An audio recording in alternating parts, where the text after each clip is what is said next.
It's like your disrespecting music అని. పాడేటప్పుడు ఆ అబ్బాయి పాడేటప్పుడు మంచి ఫేస్ పెట్టేవాళ్ళు, నేను పాడేటప్పుడు మాత్రం మళ్ళీ అదే face. For some reason I don't know why.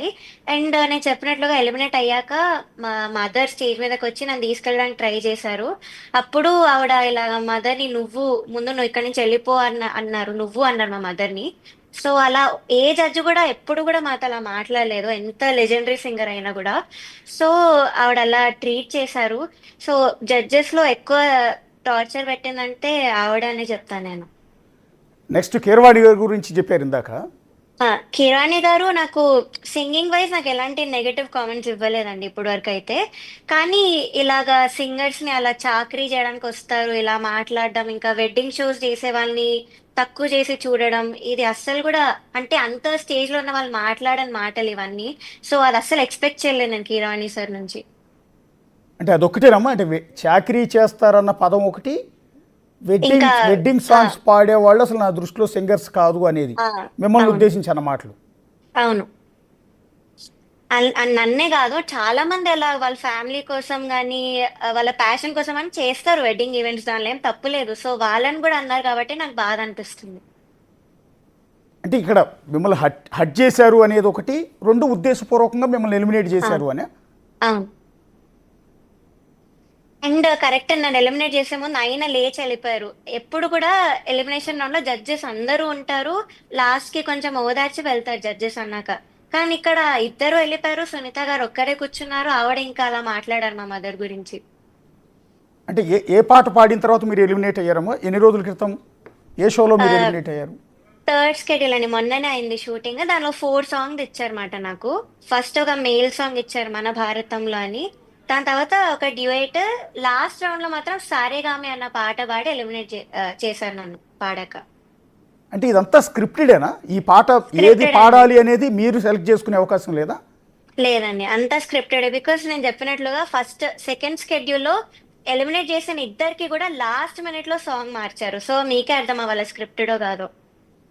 అరే మేము పాడుతా తీయగా అంటే మేము కూడా ఎన్నో ఏళ్ళ నుంచి చూస్తూ ఉంటాం. ఉమ్, అలాంటిది ఎవరికి నచ్చిన పాట వాళ్ళు వచ్చి వాళ్ళ టాలెంట్ని స్టేజ్ మీద ప్రూవ్ చేసుకుంటారు, వాళ్ళని విన్నర్స్గా నిలుస్తారు. వాళ్ళు ఆ తర్వాత సినిమాల్లో సింగర్స్గా ఎదిగిన వాళ్ళు బోల్డంత మంది ఉన్నారు. కాబట్టి మేము అలా అవును, అనుకుంటున్నాం. కానీ ఈ విధంగా వాళ్ళే పాట ఇచ్చి ఆ పాటే పాడమని, లేకపోతే ఇలా స్క్రిప్ట్ ప్రకారం వీళ్ళని ఎలిమినేట్ అదే. చేసి వీళ్ళ నుంచి ఇదంతా జరుగుతుందా? ఎస్పీబీ సార్ ఉన్నప్పుడు అస్సలు లేదండి, ఇలా అస్సలకే లేదు. ఎప్పుడైతే ఈ ప్రొడక్షన్ వచ్చిందో ఎస్పీబీ సార్ వెళ్ళిపోయారు, అప్పటి నుంచి స్టార్ట్ అయింది.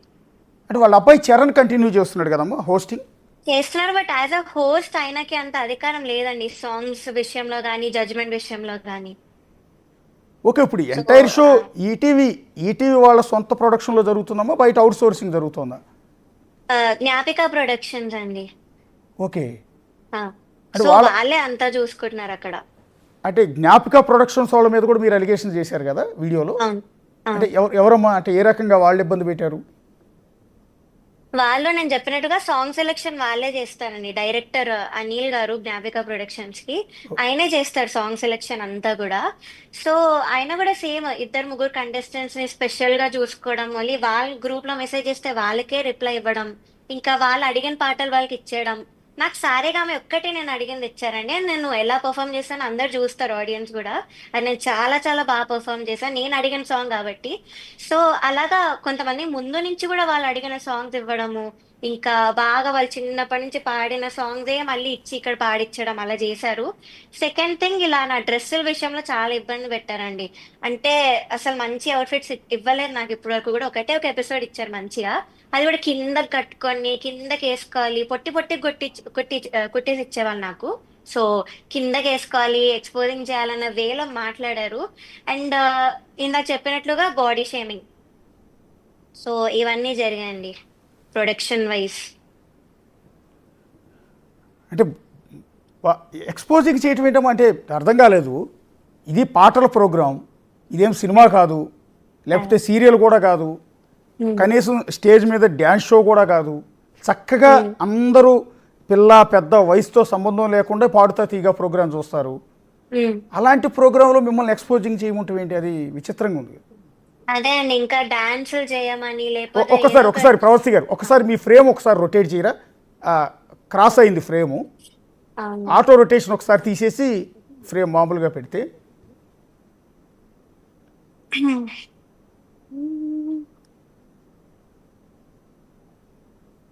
ఓకే.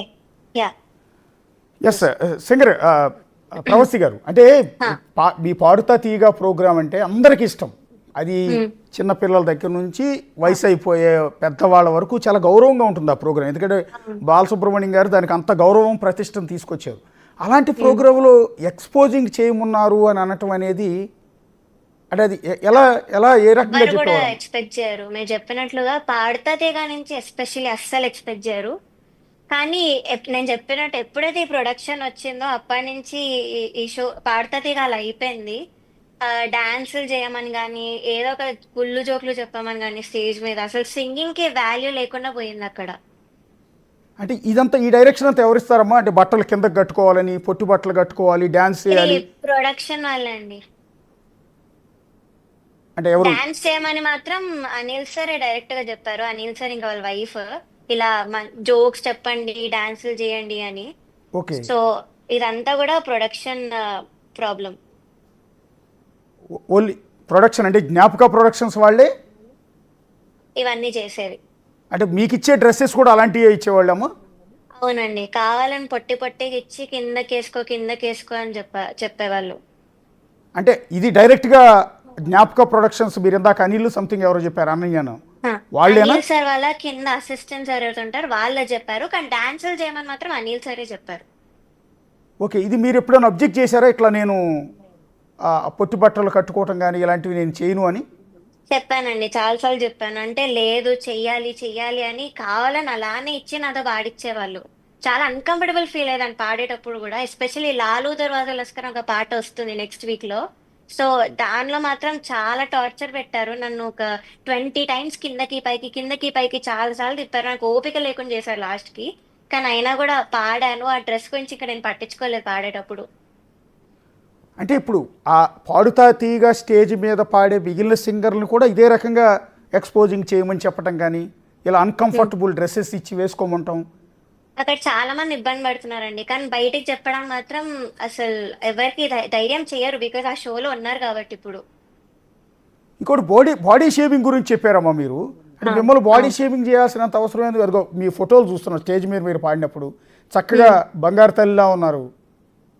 చూస్తుంటే ఎంత గౌరవంగా ఎంత చక్కగా ఉందంటే ఆ ఫ్రేమ్ కూడా చూడగానే ఒక రెస్పెక్టబుల్ ఇది ఉంది. మీరు వేసుకున్న డ్రెస్ కానీ మీ ముఖం చూస్తున్నా కూడా చక్క కొందరు బొమ్మలా ఉన్నారు. అంటే మిమ్మల్ని బాడీ షేమింగ్ ఎందుకు చేశారు?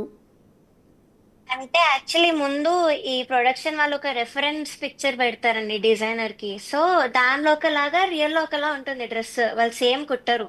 సో ఎందుకు అలా కుట్టలేదు అంటే వీళ్ళు అలా అన్నారు, ఆ పర్సనాలిటీకి ఇంకేం ఇస్తాము, ఇంకెలా చేస్తాము, ఇంకెంత మంచిగా ఇవ్వగలం